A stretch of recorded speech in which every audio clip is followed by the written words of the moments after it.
Tenako tain'Andriamanitra tompoko amin'ity marainan'ny alakamisy hafa 7 volana martsa ity faly manolotra anao ny rapsodiny fahamarinana izay nisoratan'ny lehilahin'Andriamanitra ho antsika isan'andro androany izy dia mitondra lohateny hoe ny ohatra Finoana Nananan'I Josoa sy Kaleba. Korinthiana 2:4-7 dia milaza hoe ary satria manana izany fanahy finoana izany indrindra izahay araka ny voasoratra hoe nino aho ka dia miteny ary mino koa izahay ka dia miteny. Hoy izy ny fanazavan'ny lehilahin'Andriamanitra hoe ao amin'ny Nomeria 7:10-14 dia mitantara ireo mpitsikely 12 lahy ny raha Mosesy izy ireo isafon'ny tany Kanana ilay tany nampanantenana. Nandany 70 andro ny safon'ny tany izy ireo ary nitondra porofo mihitsy amin'ny fahavokaran-tany izany ny sambam-boaloboka iray. Kanefa raha nampahery ny zanak'Israely atoky an'Andriamanitra sy akany amin'ny tany Kaleba sy Josoa dia laza kosa ireo ambony 10 fa mampidi-doza ny fonenan'ny goavambe ilay ao amin'ilay tany. Resy ny tahotra sy fisalasalana nefa ny zanak'Israely ka nitoky nikomy tamin'ny Mosesy sy Arona izy ireo ary naniry mafy ny iverenana ny tany Egipta ry zareo. Nirehitra noho ny tsy finoana izy ireo ny fahatezeran'Andriamanitra ary vokatra izany dia tsy niditra tao amin'ny tany Kanana nampanantenana ireo taranak'ireo afa-tsy Kaleba sy Josoa ihany.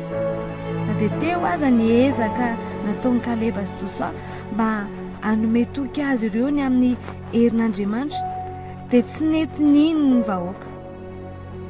Izao no tiako momary anao ny amin'izany nolazain'i Jehovah momba ny tatitra nataon'ireo mpisafo tany ireo mpisafolo ireo nilaza ratsy ny tany izay nosafony tamin'ny zanak'Israely izy. Ao amin'ny Nomeria 7:12-13 nahitantsika an'izay tenin'Andriamanitra izay.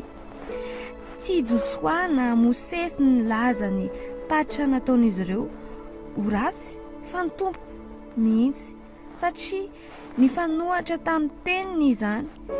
Inona ilay tatitra ratsy? Andriamanitra dia nanambara fa ny zanak'Israely dia andresy ireo goavambe ireo ka akany tany tondra dronosy tantely.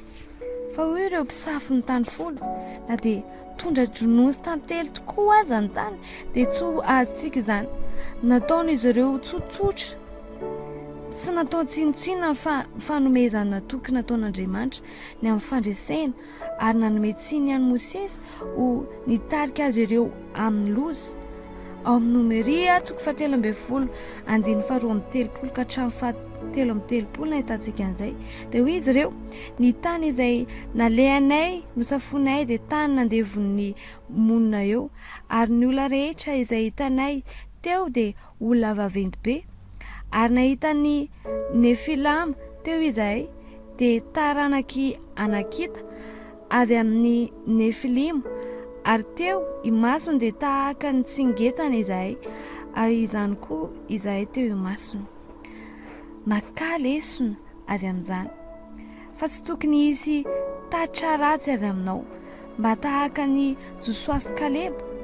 Ny andinin'ny fanokafana dia milaza fa manana fanahy ny finoana mitovy isika.